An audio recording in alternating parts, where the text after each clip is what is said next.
इसी कड़ी में मैं अपने साथ मौजूद अरुण कुमार यादव जी से बोलूँगा कि आपके समक्ष ह्यूमन पापिलोमा वायरस वैक्सीन के विषय में थोड़ा आपको जानकारी दें, ताकि आप ये जान पाएँ कि एक वायरस भी है जो कैंसर के लिए रिस्पॉन्सिबल होता है।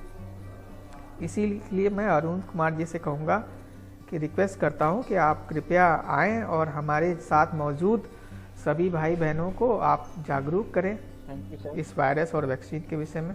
Thank you sir.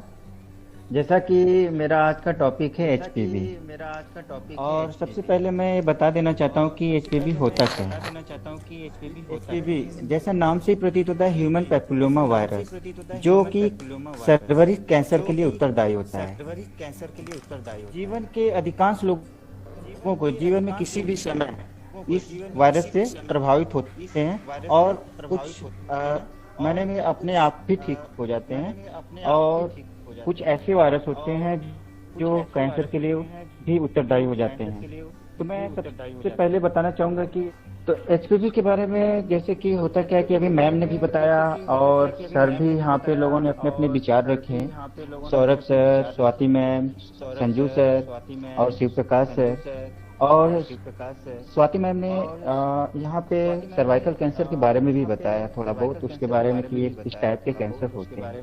इस टाइप के कैंसर में होता क्या है, इसमें इसको यौन जनित रोग कहते हैं। सेक्सुअली इन्फेक्टेड की वजह से ये वायरस एक दूसरे में इन्फेक्टेड होते हैं, जिसकी वजह से कैंसर होने के चांसेस बढ़ जाते हैं। लेकिन हम बात करते हैं कि इसको रोका कैसे जाए। अगर हम बात करते हैं रोकने के लिए, तो इसके लिए तो वैक्सीन भी है, जो हमारे संस्था सेंटर ऑफ एक्सीलेंस के द्वारा हम लोगों ने ऑलरेडी 400 गर्ल्स को हम लोगों ने 2 डोज एचपीवी वैक्सीन भी दिया। हम लोगों ने 400 वैक्सीन दिया था। और इसमें होता क्या है कि बहुत लोगों को डर होता है कि इस वैक्सीन को लगाने की वजह से कहीं हमें साइड इफेक्ट न हो जाए, तो हम उसके बारे में भी क्लियर कर देना चाहते हैं। इस वैक्सीन को लगाने से कोई भी साइड इफेक्ट नहीं है। जैसे आम वैक्सीन होती है वैसे ये भी वैक्सीन लगाया जाता है। और जैसे हम लोगों ने हमारे इंडिया में बहुत सारे वैक्सीन लगाए जाते हैं, तो जैसे हल्का फीवर हो जाता है तो वैसे ही समस्याएं बस आती है, बट इसमें कोई ऐसा घबराने की जरूरत नहीं होती है कि नहीं हमारे शरीर में इसके साइड इफेक्ट आएंगे। और इस वैक्सीन को हम लोग जब लगाते हैं तो कुछ चीज़ों का ध्यान रखते हैं, जैसे कि इसको किस एज में लगाया जाए।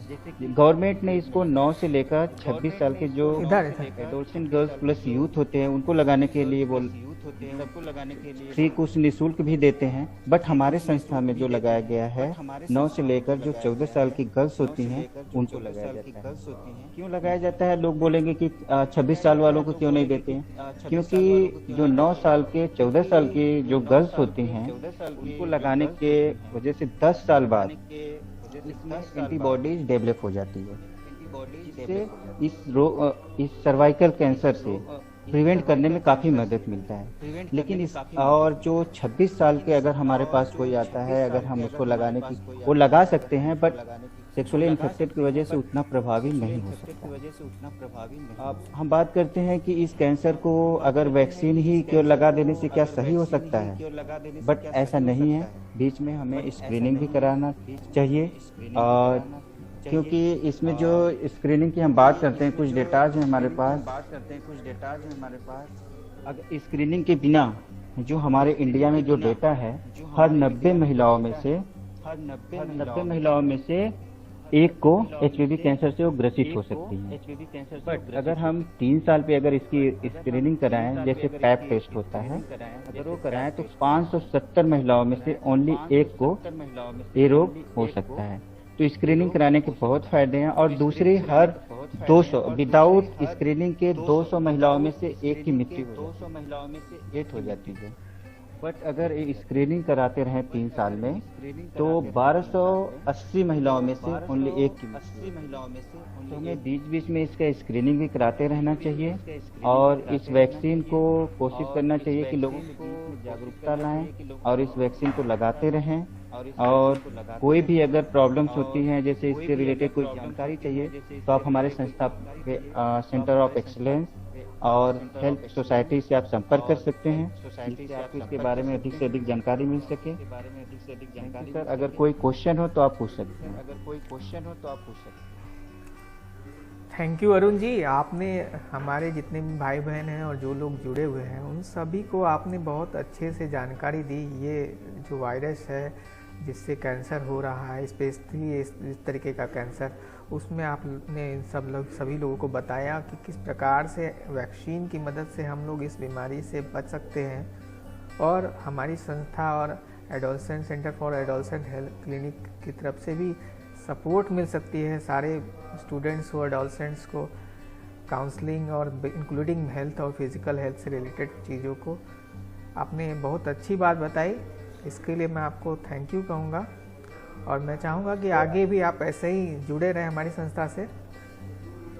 अगर सर इसमें कोई क्वेश्चन भी हो तो हम सर हाँ, और आप यहाँ मौजूद जो भाई बहन, अगर किसी को किसी प्रकार की क्वेश्चन पूछना हो इनसे तो आप पूछ सकते हैं। Yes, sir.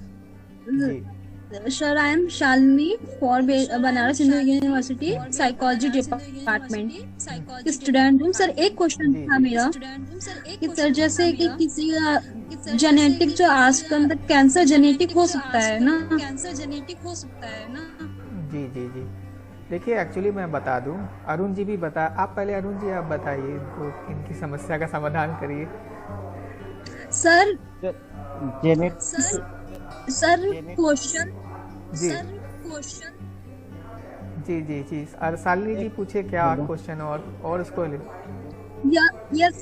Hello sir, question मेरा ये था कि जब जेनेटिक कैंसर होता है और एक पीढ़ी के बाद अगर वो कैंसर दूसरी पीढ़ी में न डेवलप हो और वो कैंसर लगे कि वो कैंसर की वो आगे की तीसरी पीढ़ी में हो सकती है, ऐसा लोग सोच रहे हैं कि मतलब वो लोग कोई तंबाकू सेवन नहीं कर रहे हैं, कोई शराब का सेवन नहीं कर रहे हैं, फिर भी उनको लग रहा है कि ये मेरे पहली वाली पीढ़ी में थी लेकिन दूसरी में नहीं थी, तीसरी में हो सकती है। तो सर, क्या वो स्ट्रेस की वजह से भी ऐसा संभव हो सकता है? जी अरुण जी, आप इनको इनकी समस्या का समाधान जैसा कि उसके बाद मैं आप बताता हूँ। हेलो, जैसा कि संजू सर ने बहुत अच्छा बताया कि हम अपने लाइफ स्टाइल को अगर अच्छे से रखें और अपने जीवन में स्ट्रेस को ना आने दें, ठीक है, अच्छा खान पान रखें, ठीक, खान पान के साथ साथ हम योगा करें, तो ऐसे जरूरी नहीं है कि आप इस बीमारी से हो सकते हैं। देखिए, हम अपना लाइफ स्टाइल हमारा इतना चेंज हो चुका है, इसकी वजह से भी कैंसर बहुत जगह इफेक्टिव हो जाता है, ठीक है।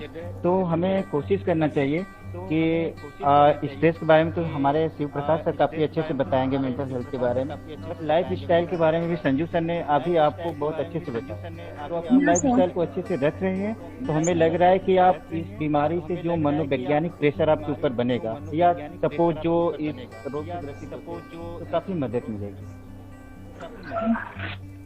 Thank you sir.